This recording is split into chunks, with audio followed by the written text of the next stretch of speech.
Olá pessoas, vamos à última aula do assunto nutrientes. Agora mais um macronutriente, os lipídios. Nós também iremos no final dessa videoaula apresentar a pirâmide alimentar brasileira, certo? E daí você vai ter uma ideia melhor da dimensão de alimentos, né, e quantidades e qualidades melhor para a sua saúde. Ok? Vamos então iniciar. Aqui uma informação importante é que os lipídios são divididos em dois grupos, tá? As gorduras, que geralmente são sólidas e de origem animal e são conhecidas como saturadas. Então podemos citar, né, como exemplos e informações, gorduras, essas saturadas, estão presentes em carnes, leites e seus derivados. A indústria a usa na produção de alimentos para deixá-los mais macios.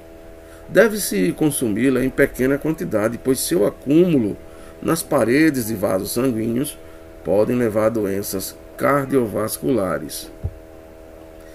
E temos também o grupo dos óleos, né, que geralmente são líquidos e de origem vegetal. São conhecidas como gorduras insaturadas. Então, os óleos de soja, milho, coco, dendê, girassol, entre tantos, bem como o azeite de oliva, são seus exemplos, ok? Outras fontes de gordura insaturada, podemos citar o abacate, nozes, salmão, semente de linhaça, tá? Possui um pouco ou muita, né, gordura insaturada. E é recomendado, olha só, deixa eu subir um pouquinho aqui minha imagem, pronto. É recomendada consumir até o dobro, ou seja, uma quantidade dita saudável, 44 gramas por dia das saturadas, pois elas têm menos tendência a obstruir vasos. Então, entre as gorduras saturadas e as gorduras insaturadas, certo? Seria aconselhável você poder consumir um pouco mais as insaturadas, tá bom?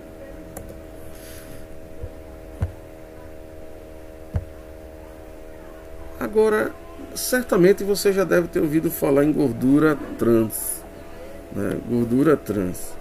Veja bem, a gordura trans tem esse nome porque ela é uma gordura insaturada que ela se transforma em gordura saturada no processo industrial, em que acrescenta-se hidrogênio para ela ficar com uma consistência semissólida, né, como é o caso da margarina, que é um exemplo clássico de gordura trans, e que, portanto, elas não são bem vistas para a saúde do indivíduo. Por isso que muitos produtos fazem questão de, no rótulo ou na própria embalagem, até como forma de marketing para vender bem, zero gordura trans, certo? Porque não é uma gordura nada saudável para, obviamente, para a saúde do corpo humano. Então você deve evitar produtos que sejam produzidos com gordura trans.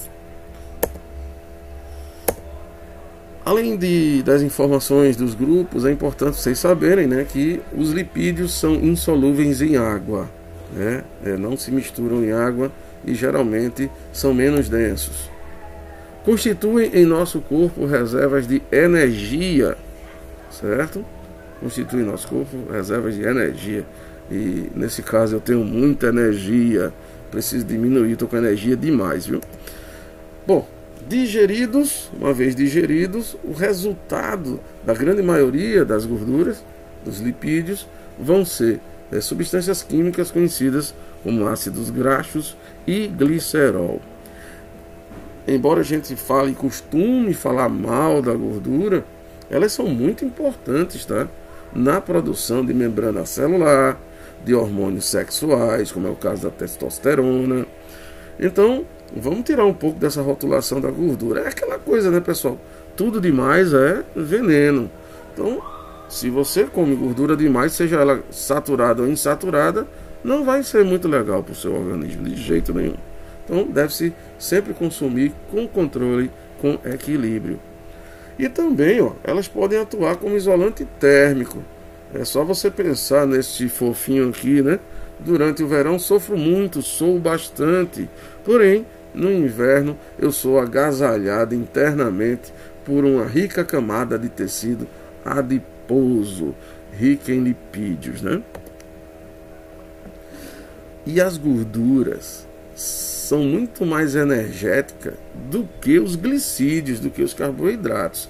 Embora o organismo vá dar prioridade aos carboidratos, tá? Mas eles liberam muito mais energia.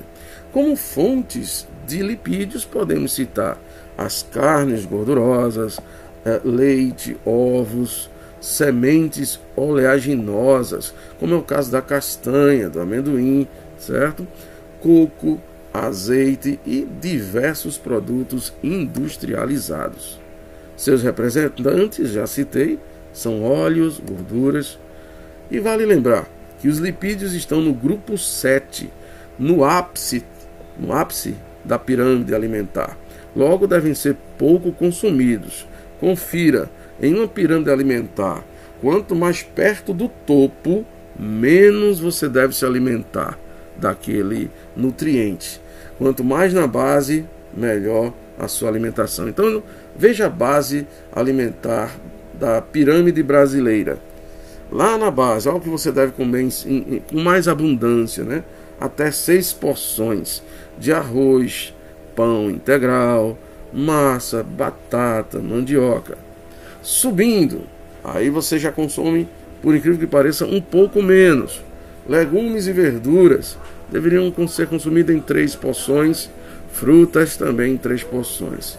E subindo cada vez menos, vocês podem se alimentar, nós podemos nos alimentar em quantidades menores de leite, queijos, iogurte, carnes e ovos, feijões e sementes oleaginosas. Uma porção aí, tá vendo?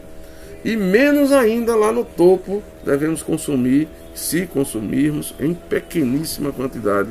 São os açúcares presentes nos doces diversos, inclusive sorvetes, bolos e pudins, bem como óleos e gorduras. Nós temos que evitar consumir isso em demasia. É isso aí. Espero que tenham gostado da aula. A gente se vê na sala de aula para os exercícios. E exames também. Estão chegando. Tchau para vocês. Forte abraço, hein?